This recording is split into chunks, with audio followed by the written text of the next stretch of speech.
गणेश जी महाराज की जय। सियावर रामचंद्र की जय।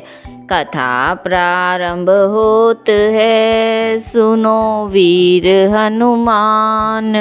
राम लखन और जानकी सदा करे कल्याण। सियावर रामचंद्र की जय। प्रिय भक्तों, आज हम रामायण के बाल कांड में दोहा संख्या नंबर 324 से आगे पढ़ेंगे। इन दोहों और चौपाइयों में श्री राम जी के विवाह में जो रीति रिवाज हुए उनका बड़ा ही सुंदर वर्णन किया गया है। अगर आप रामायण की कथा से इसी प्रकार जुड़े रहना चाहते हैं तो मेरे चैनल को लाइक, शेयर व सब्सक्राइब अवश्य करें। और अगर आप राम के सच्चे भक्त हैं तो कमेंट में जय श्री राम अवश्य लिखें। जय धुनि बंदी वेद धुनि, मंगल गान निशान। रामा मंगल गान निशान, सुनि हर्षहि बरसहि विबुध। सुर तरु सुमन सुजान, सियावर राम जय जय राम। मेरे प्रभु राम जय जय राम। इस दोहे का अर्थ है, जय ध्वनि, वंदी ध्वनि, वेद ध्वनि, मंगल गान और नगाड़ों की ध्वनि सुनकर चतुर्देवगण हर्षित हो रहे हैं, कल्प वृक्ष के फूलों को बरसा रहे हैं। कुंवर कुंवरी कल भावरी देही, नैन लाभु सब सादर लेही। जाई न बरणी मनोहर जोरी, जो उपमा कछु कहो सो थोरी। वर और कन्या सुंदर भावने दे रहे हैं, सब लोग आदर पूर्वक नेत्रों का परम लाभ ले रहे हैं। मनोहर जोड़ी का वर्णन नहीं हो सकता, जो कुछ उपमा कहूँ वही थोड़ी होगी। राम सिय सुंदर प्रतिछाही, जगमगात मणि खम्बन माही। मनहु मदन रति धरि बहु रूपा, देखत राम बिआहु अनूपा। श्री राम जी और श्री सीता जी की सुंदर परछाई मणियों के खंभों में जगमगा रही है, मानो कामदेव और रति बहुत से रूप धारण करके श्री राम जी के अनुपम विवाह को देख रहे हैं। दरस लाल सा सकुच न थोरी, प्रगटत दूरत बहोरी बहोरी। भय मगन सब देख निहारे, जनक समान अपान बिसारे। उन्हें कामदेव और रति को दर्शन की लालसा और संकोच दोनों ही कम नहीं है, इसलिए वे मानो बार बार प्रकट होते हैं और छिपते हैं। सब देखने वाले आनंद मगन हो गए और जनक जी की भांति सभी अपनी सुध भूल गए। प्रमोदित मुनिन भावरी फेरी, नेग सहित सब रीति निबेरी।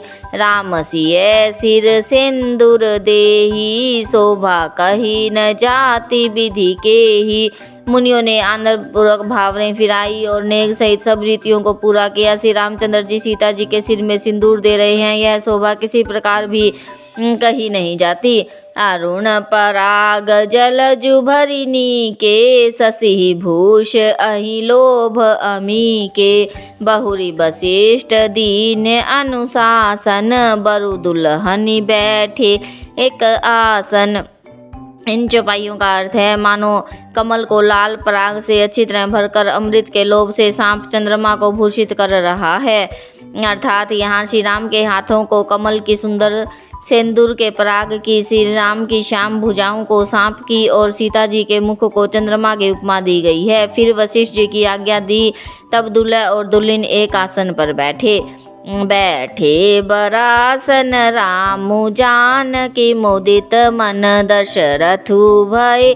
तनु पुलक पुनि पुनि देखी, अपने सकृत सुर तरु फल नए।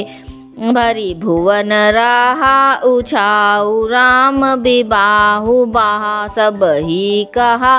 के ही भांति बरणी सी रात रसना, एक यहु मंगलु महा।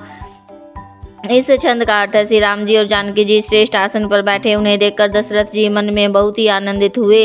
अपने सुकृत रूपी कल्प वृक्ष में नए फल देखकर उनका शरीर बार बार पुलकित हो रहा है। 14 भुवनों में उत्साह भर गया। सबने कहा कि श्री राम जी का विवाह हो गया। जीव एक है और यह मंगल महान है, और फिर भला वह वर्णन करके किस प्रकार समाप्त किया जा सकता है। तब जनक पाई वशिष्ठ आयसु ब्याह साज सवारी के, मांडवी श्रुत कीर्ति उर्मिला कुंवरी लई हंकारी के। श्री रामचरितमानस में छंद की ये 2 पंक्तियां ऐसी हैं, अगर किसी का विवाह शीघ्र नहीं हो रहा हो और वो इन 2 पंक्तियों का पाठ करे तो उसका विवाह शीघ्रता से हो जाता है। वैसे तो श्री रामचरितमानस की सभी चौपाइयाँ, सभी छंद और सभी दोहे मंत्र के समान काम करते हैं, लेकिन कुछ तो ऐसे हैं जो कि बड़ी ही प्रभावशाली होते हैं।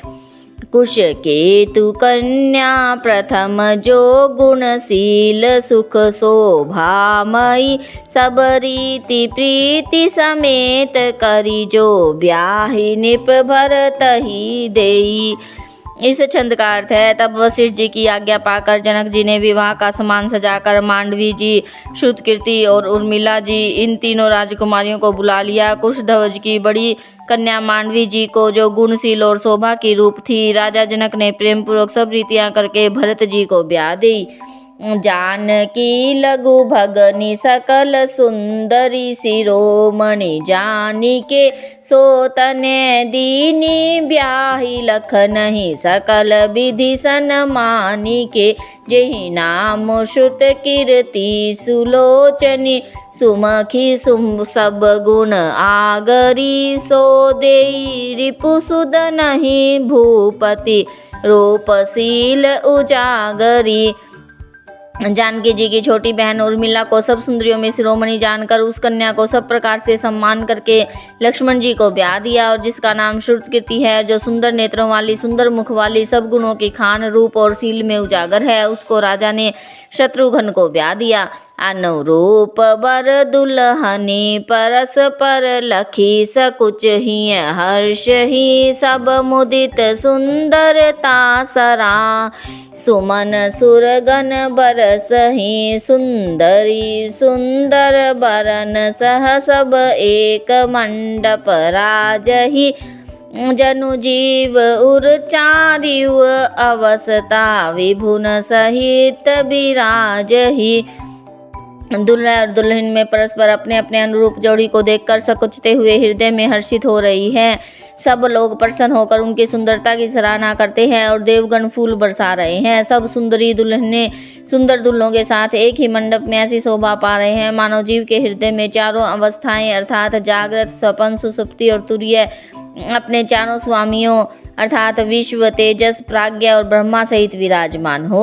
मुदित अवधपति सकल सुत बंधुन समेत निहारी, रामा बंधुन समेत निहारी, जनु पाए महिपाल मणि, क्रियन सहित फलचारी, सियावर राम जय जय राम, मेरे प्रभु राम जय जय राम। इस दोहे का अर्थ है सब पुत्रों को बहुओं सहित देखकर अवध ने दशरथ जी ऐसे आनंदित है मानो वे राजाओं के शिरोमणि क्रियाओं सहित चारों फल पा गए हों। जसी रघुबीर ब्याह विधि बरनी, सकल कुंवर ब्याहे तेहि करनी, कही न जाई कछु दाइज भूरी, रहा कनक मणि मंडप पूरी। श्री रामचंद्र जी के विवाह की जैसी विधि वर्णन की गई है उसी रीति से सब राजकुमार विवाहे गए। दहेज की अधिकता कुछ कही नहीं जाती, सारा मंडप सोने और मणियों से भर गया। कंबल बसन विचित्र पटोरे, भांति भांति बहुमोल न थोरे, गजरथ तुरग दास अरुदासी, धेनु अलंकृत काम दुहासी। बहुत से कंबल, वस्त्र और भांति भांति के विचित्र रेशमी कपड़े जो थोड़ी कीमत के न थे तथा हाथी रथ घोड़े दास दासियां और गहनों से सजी हुई कामधेनु सरीखी गायें। वस्तु अनेक करिए कि मिले खा, कही न जाई जानहि जिन देखा। लोकपाल अवलोकि सिहाने, लीन अवधपति सब सुख माने। अनेकों वस्तु हैं जिनकी गिनती कैसे की जाए, उनका वर्णन नहीं किया जा सकता। जिन्होंने देखा है वही जानते हैं। उन्हें देखकर लोकपाल भी सिहा गए। अवधराज दशरथ जी ने सुख मानकर प्रसन्नचित्त से सब कुछ ग्रहण किया।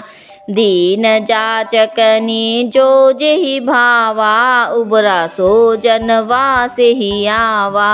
तब कर जोरी जनक मृदु बानी, बोले सब बरात सन्मानी।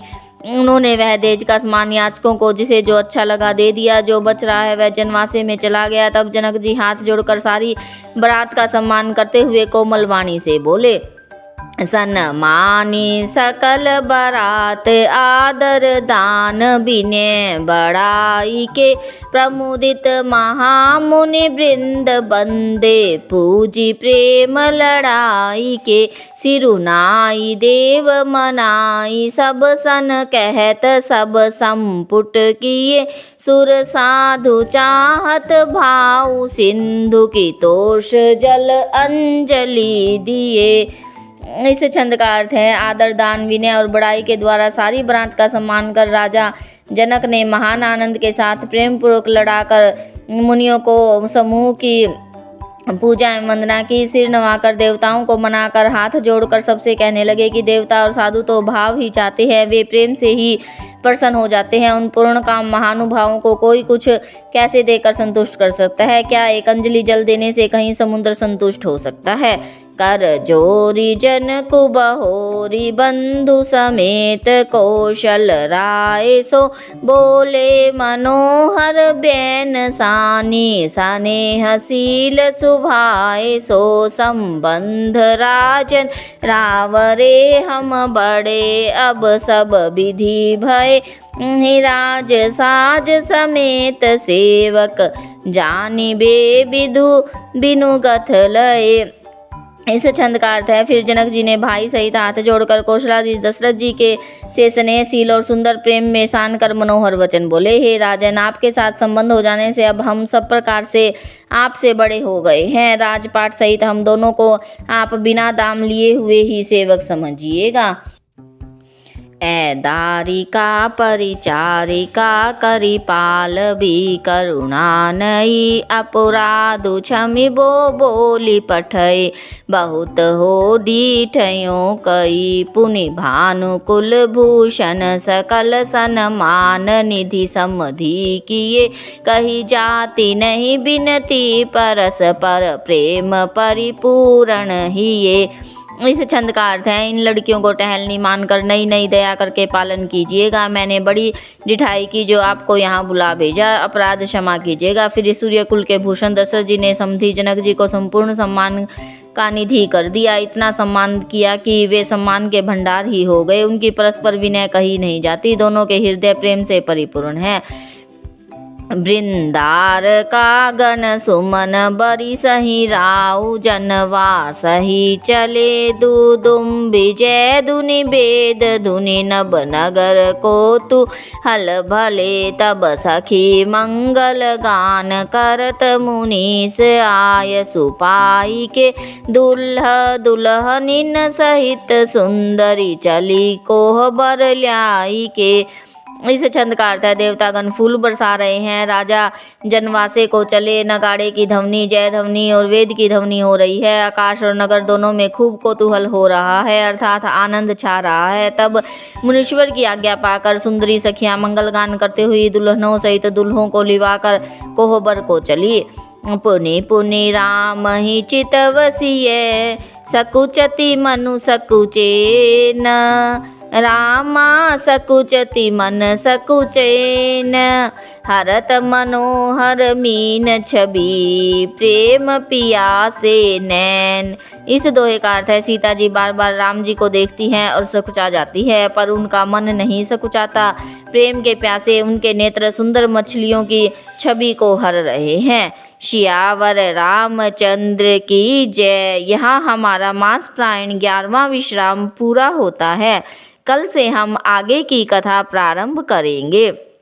कथा विसर्जन होत है, सुनो वीर हनुमान।